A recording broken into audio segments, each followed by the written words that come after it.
mas exciting, mas pinalakas, mas pinalusog ang ating umaga. Good morning! Halina't sabay-sabay nating tuklasin ang The Secret of Health. The Secret of Health. Matuto sa dagdag kaalaman para sa mabuting kalusugan. The Secret of Health. Kasama sina Michelle Hines at Doc LG. The Secret of Health sa DZMM.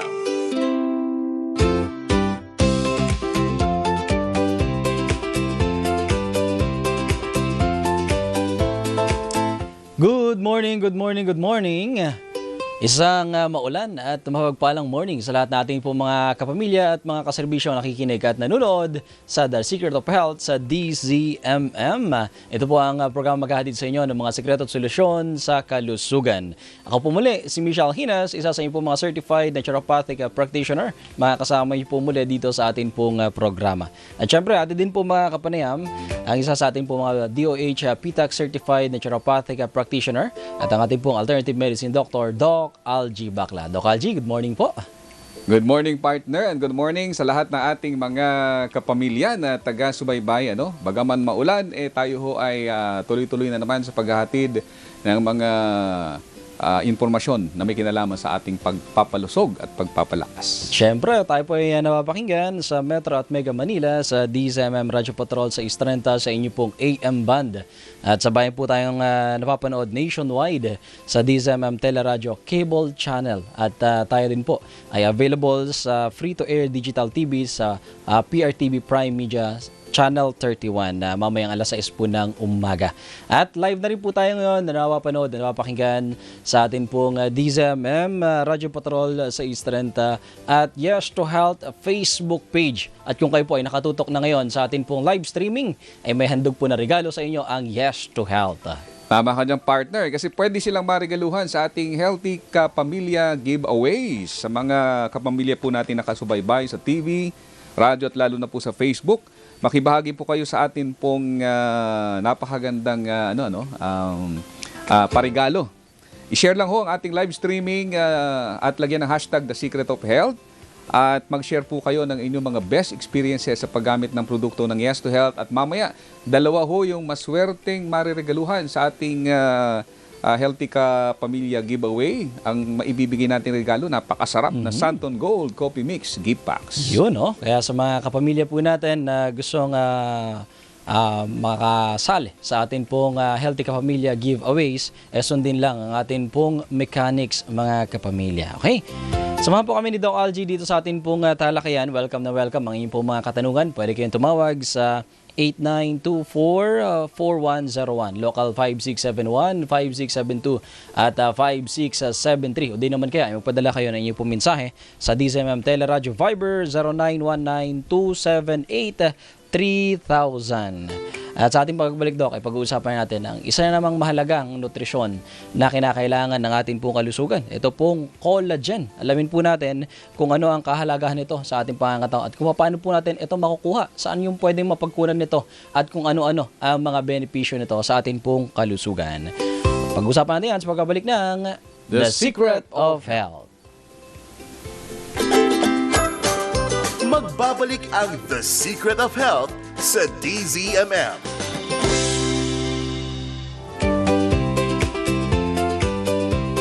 Ngayon pong umaga mga pamilya ay pag-uusapan natin ang isa sa tinuturing na mahalagang nutrients para mapanatili po ang tatag at tibay ng ating pong pangangatawan na para pagandahin din ang ating balat at pigilan ang mabilis na pagtanda. Ito po yung collagen. Marahil naririnig nyo na. At kilalang kilala, Doc, itong collagen. Doc, isa ang collagen sa kilalang pangpabata at pangpaganda ng karamihan.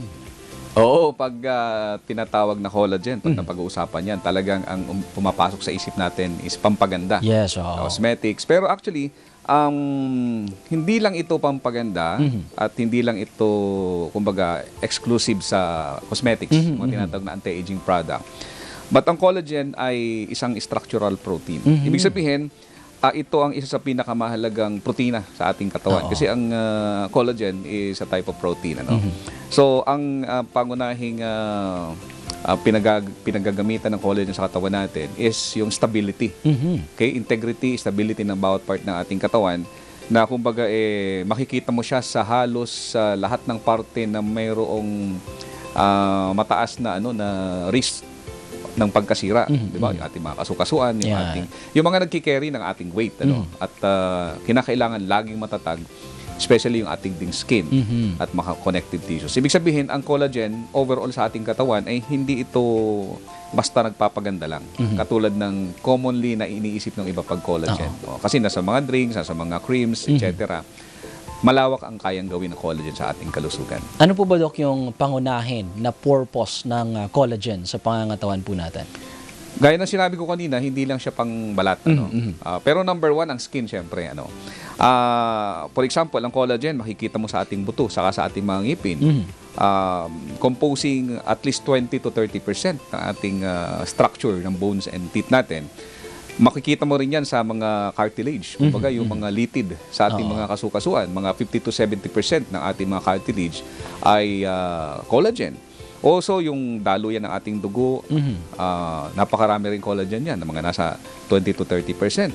At iba pang parte ng katawan. Para, kumbaga parang parang structural support na hindi madaling nagiging vulnerable yung ating katawan sa damage kapag may sapat tayong collagen. So, ito yung pinaka-abundant protein sa ating katawan at kumbaga major part ng mga connecting link and connecting tissue ng iba't ibang bahagi ng ating sistema. Especially nga, sinasabi ko kanina, yung tuhod, yung skin. So, madali mo makikita kapag ang collagen ay maging deficient o bumababa yung porsyento sa ating katawan. And ang kagandahan yan, ang katawan natin can manufacture collagen in the body. Yun ang kagandahan, no?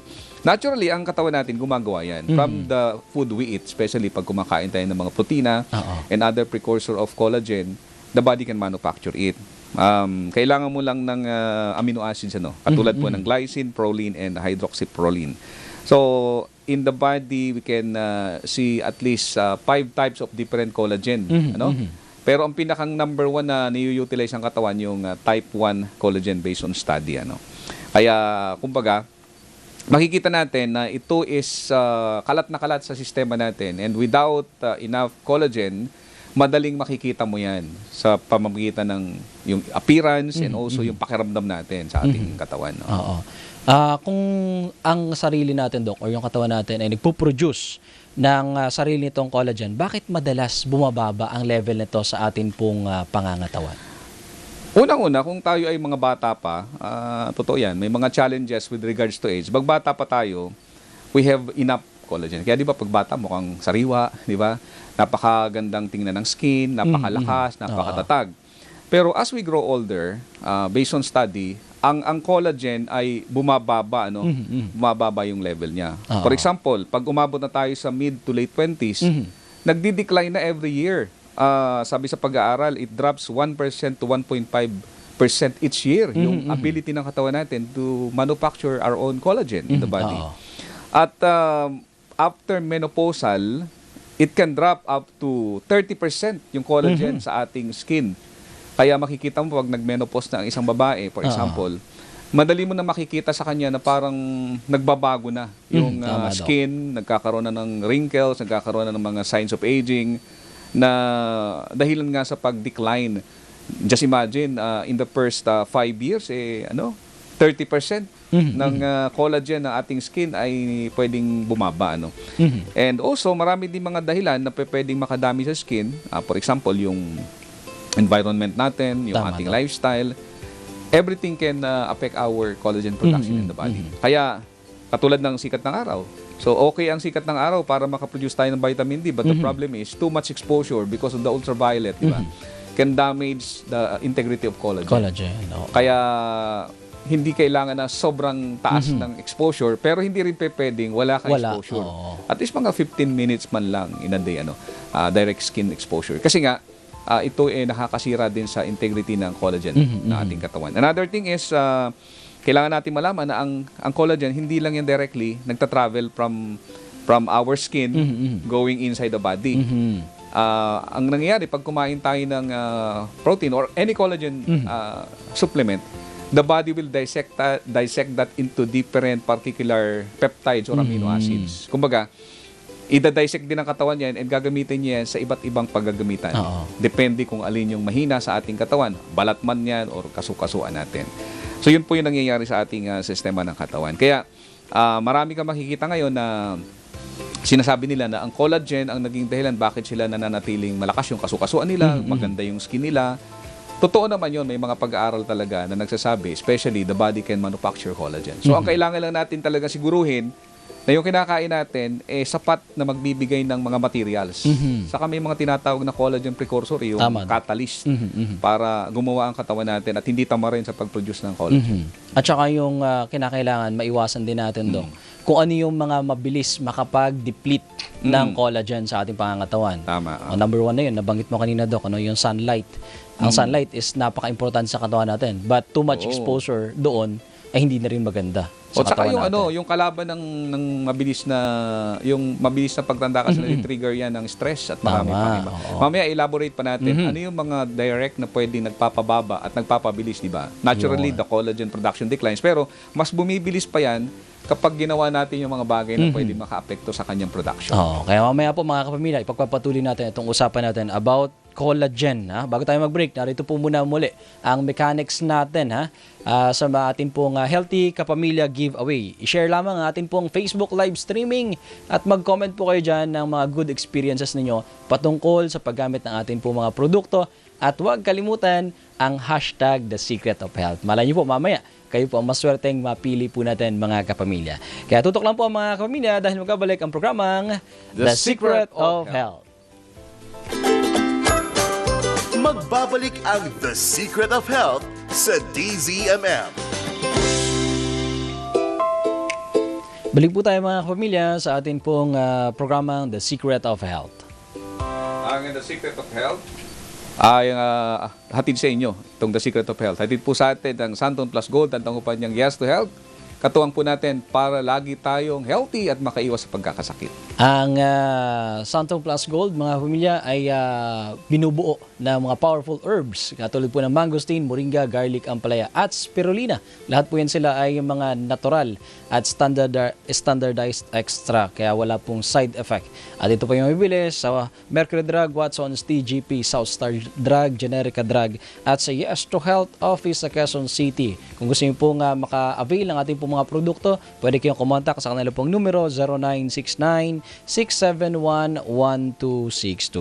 Dok, bago tayo bumalik sa atin pong talakayan, batiin ko lang ang mga viewers natin sa atin pong Facebook live streaming. Magandang umaga po, malusog na pakikinig sa atin pong mga FB viewers. Dok, balikan natin yung ating pong pinag-uusapan about collagen. Dok, ano yung mga nararamdaman at o mga kondisyon na nakikita sa isang tao kapag bumababa na yung level ng collagen sa kanilang pangangatawan?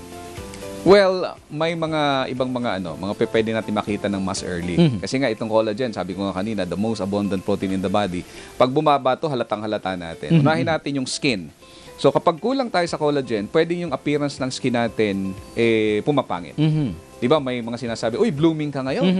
Pero minsan, parang matandang tingnan, haggard, dry skin, ang balat natin parang feeling natin ang nipis-nipis ng balat natin, madali tayo magkaroon ng rashes. At ang isa sa pinakang doon, yung pag nagkaroon ka ng injury sa skin, nasugatan ka, hindi mabilis gumaling, even though hindi ka naman diabetic. May mga ganun, And madali ka magkaroon ng pasa-pasa sa ating katawan. Hindi lang yung pagbaba ng hemoglobin ang pwede. Ganon din yung collagen deficiency. Pwedeng yung skin natin, iba yung appearance niya. So, matandang tingnan. And hindi lang yan, pati yung mga buhok natin, iba. Yung texture, mas brittle, mas pangit, marami split ends, at hindi healthy tingnan yung ating buhok. Even yung mga kuko, kasi yung mga kuko natin, even the bone itself is mayroong collagen na nagpapatatag sa kanya. And sa atin namang paggalaw, at saka yung makikita nating sign sa ating katawan, unang-una sa lahat, yung paghina ng kasukasuan. Yan. Kasi sabi ko nga kanina, nasa almost 70% ng ating mga litid, yung ating mga joints ay pinapatatag ng collagen bilang isang structural protein. So kapag kulang ka sa collagen, feeling mo, pumuputok-putok na yung mga kasukasuan mo. Bawat madali galaw na mo, siya may manakit. tumutunog na. Yung pain, isa sa nagpapakita ng kakulangan ng collagen. Yung development actually ng osteoarthritis ay itinuturong dahilan ang pagbaba ng collagen sa ating pong kasukasuan. So yun yung mga makikita natin, yung stiffness ng mga joints natin, yung mga kalamnan laging sumasakit pag tayo nagtatrabaho, na kahit hindi naman sobrang mabigat, sumasakit yung mga kalamnan natin. And kumbaga parang weak tayo, ano? Hindi katulad talaga nung mataas pa yung level ng collagen nung bata-bata pa tayo. Maliksi, Oo. kayang-kaya ang mga katrabahong mabibigat. Oo. And may mga iba pa katulad, for example, pwede kang magkaroon ng digestive discomfort. Kasi ang collagen is nagpapatatag din yan sa ating gut lining, na kapag bumaba yan, ay naapektuhan yung ating digestive system. And also yung iba nagkakaroon ng bleeding gums, umihina yung ngipin, di ba? Nagkakalugan na yung mga ngipin natin. So, sa madaling salita, pagdating sa integrity ng katawan, hindi lang sa calcium nakasalala yan. So, collagen din plays a big role sa atin pong integrity ng sistema natin. Kaya sa madaling salita, ang collagen isa sa pinaka-importante para patatagin at manatiling, kumbaga, connected lahat ng ating mga tissues sa ating sistema. Kung bababaho yan, ang unang-unang mangyayari sa atin, parang ang bilis nating tumanda. Ang karamihan ng mga tanong, Doc, anong mga halimbawa ng mga pagkain ang pwedeng mapagkunan ng collagen, or ano yung maaaring makapagpalakas ng production ng collagen sa ating pangangatawan? Kasi actually yung collagen, number 1 yan na laging bagsak Dahil ang daming mga pwedeng magpahina sa kanya, no? Sa kanyang pagdami sa katawan, katulad nga ng stress, yung environmental factor, nutritional deficiency, ang isang pinakauna. Kaya kung gusto natin na manatiling healthy yung collagen supply sa katawan, ito yung mga pagkain. Sa mga hindi vegetarian, ang number 1 source is sa animal source is yung mga buto-buto, mga litid, yung madalas nating nakikita dun sa mga yung mga kinakain ng mga mahilig sa bulalo. Yan ang marami. Kaya lang hinahinay kasi aside from collagen kasi may kasamang fats and other may downside may downside. Doon naman sa mga umiiwas sa mga buto-buto dahil meron silang ibang sakit, pwedeng egg. Pwede ka rin kumain ng mga sources of plant-based protein katulad po ng sa Japan. Itinuturing na isa sa sikreto ng mga Japanese kung bakit napakaliksi nila even at their old age at mahabang buhay based on study is yung collagen intake. At isa sa kanilang pinukunan na plant-based source is yung soya. O kaya di ba yung mga tofu, mahilig sila sa mga actually mga precursor ng vitamin o ng collagen, mahilig ang mga Hapon dyan. Ngayon mga salad, di ba? Kinakain nila mga salmon. Ayan. So, ibig sabihin, pwede kang kumain ng mga pagkain plant-based na meron kang collagen basta mataas ang protina nito. Ang isa sa pinaka-complete protein na alam ko pagdating sa plant-based, soya, yung quinoa, maganda rin yung spirulina. Spirulina, yan. Isa yan sa At sa Santon Plus Gold, meron tayong halos karamihan doon, mga precursor katulad po ng halimbawa, you need a lot of zinc, you need a lot of sulfuric compound galing sa garlic na pwedeng magpataas ng availability ng collagen sa ating katawan. So, marami din mga tinatawag na catalyst katulad ng vitamin C. Yeah, number 1. Karamihan ng mga tao hindi nila naiisip na ang vitamin C pala is number 1 catalyst of collagen production. Kaya hindi lang yung pagkain ng mga buto-buto ang pwede makatulong.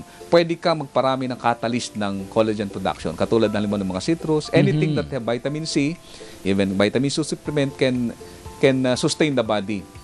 Parang sila yung susi para sila yung nagti-trigger na, mag-produce ka ng maraming collagen para mas matibay ang katawan. So hindi lahat yung mga litid And other minerals and other food can trigger the body's production of collagen. Kasi bumababa nga yan naturally. Wala tayong magagawa kasi aging process involves ang decline ng collagen. Kaya lang, we can do something to delay it.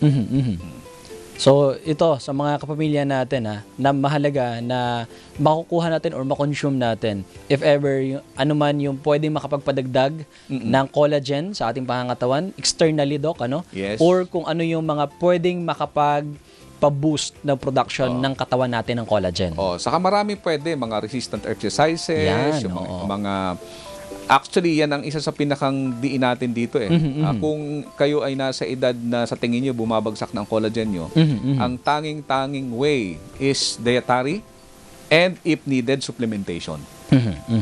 Kaya nga ginagawa natin, even doon sa coffee, nilalagay natin yung Tama, collagen, Dok, oo. katulad ng Santon Gold Coffee Mix. Kasi nga, we believe na kailangan ng tao ang continuous supply of collagen. Kasi minsan yung pagkain, yung dietary source natin, minsan kulang sa required ng katawan. Pero kung meron tayong supplementation, mas makakatulong para masustain yung kakulangan ng katawan natin sa production nito. Ayun. Maraming salamat Doc about sa infos about dito sa collagen, kung gaano po ito kahalaga sa atin pong pangangatawan at kung ano-ano yung mga pwedeng mapagkunan natin ng collagen if ever man na bumababa na yung level nito sa atin pong pangangatawan. At ang mahalaga dun, Doc, kung ano yung pagkakakinanlan Tama. ng pagbaba ng collagen. Ano? Doc, ito, merong bigyan lang natin ng panahon. Ano? Isa sa mga user natin ng produkto. Ay, sige, Doc, ikaw na lang ang Okay. state nito.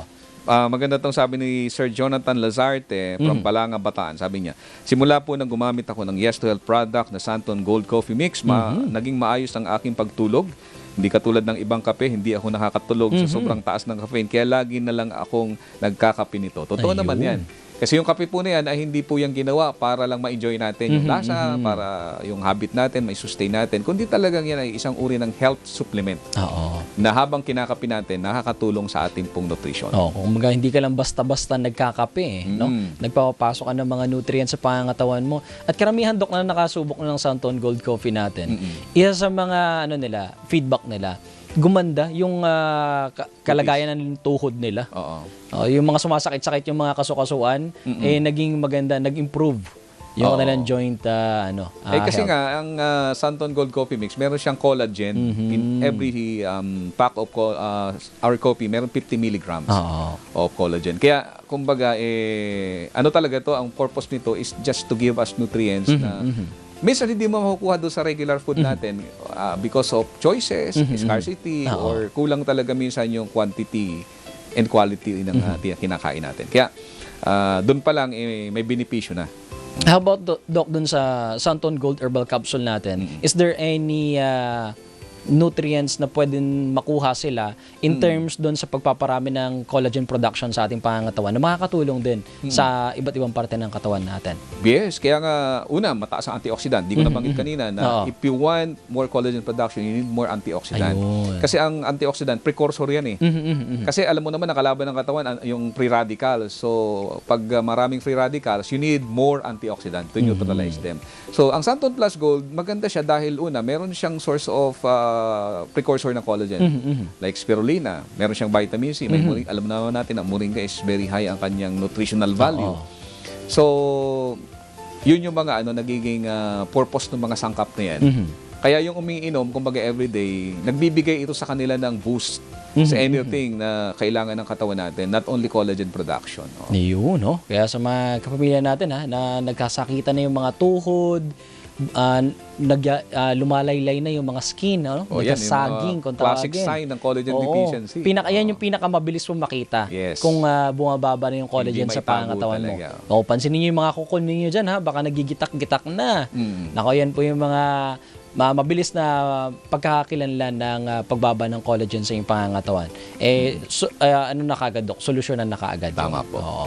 So maraming pwedeng paraan na pwede tayong gawin, mga kapamilya, para mapunan yung kakulangan ng collagen sa atin pong pangangatawan. Okay. Dok, bago tayong paalam, i-announce muna natin ang mga maswerteng mariregaluhan natin ng ating pong Santon Gold Coffee Mix gift pack. Ayan, congratulations sa dalawang maswerteng mariregaluhan, si Ma'am Vida Limpin Naboa at Jonathan Lazarte na sumunod sa ating mechanics. Congratulations po sa inyong dalawa. Hintayin niyo ho ang ating pong Santon Gold Coffee Mix gift packs at kukontakin ho kayo na ating pong mga producers dito sa ating. Ayan, congratulations po mga kapamilya, mga ka-wellness.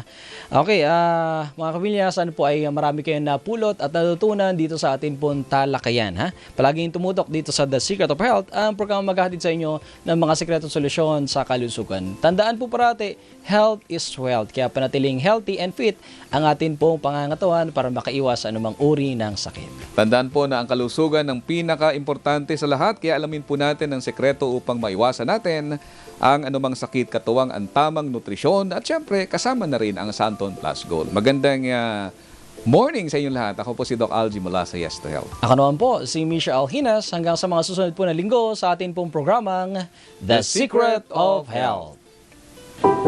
Ang inyong bagong Sunday morning habit. Bagong Sunday morning habit. The Secret of Health. The Secret of Health.